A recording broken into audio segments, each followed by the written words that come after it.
श्री स्वामी समर्थ. आजच्या व्हिडिओला श्री स्वामी समर्थ म्हणून सुरुवात करूया.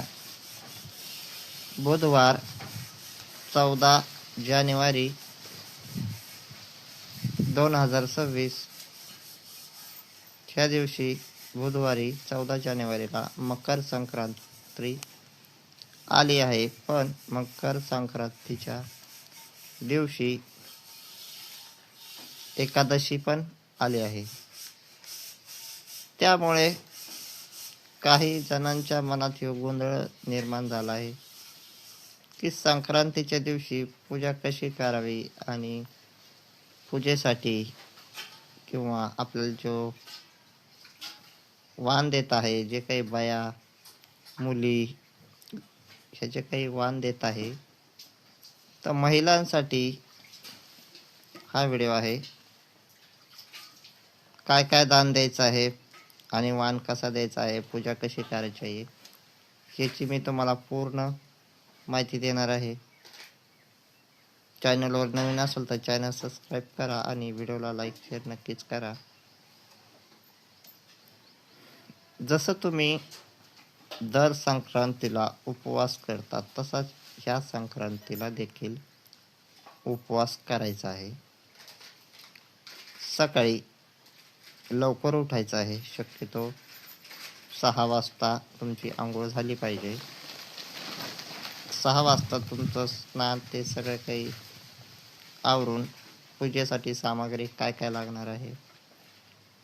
फुले, जे फुले असते तुमच्याकडे ते फुले, जास्वंदाची फुले असेल तर ती, गुलाबाची फुले, त्यानंतर पांढरी फुले, झेंडूचे फुले. त्यामध्ये फळ कोणते वापरायचे आहे? केळे वापरायचे आहे, सफरचंद, त्यानंतर पेरू, बोरं चालतील.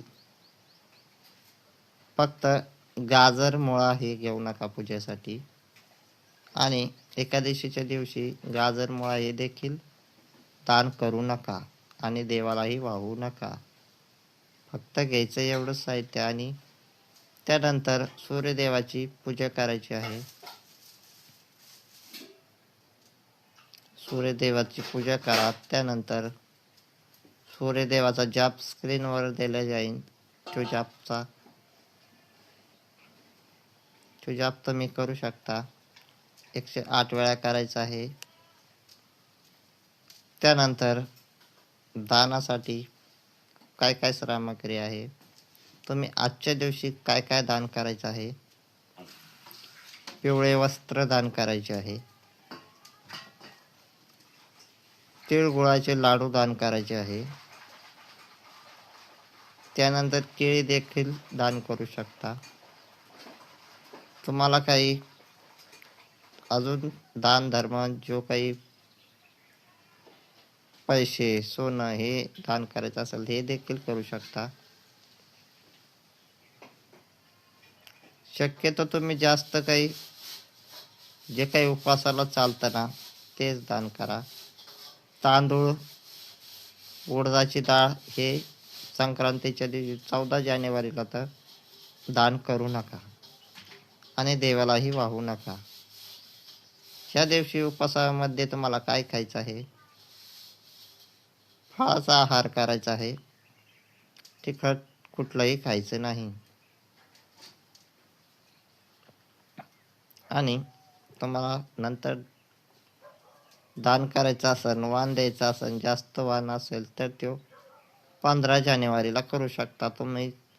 तसं 14 जानेवारीला तुमची संक्रांत करतात, तसंच पूर्ण 15 जानेवारीला करायचं आहे. बोरं, गाजरं, मुळा, उडदाची डाळ, मसुरीची डाळ, त्यानंतर तुरीची डाळ, तांदूळ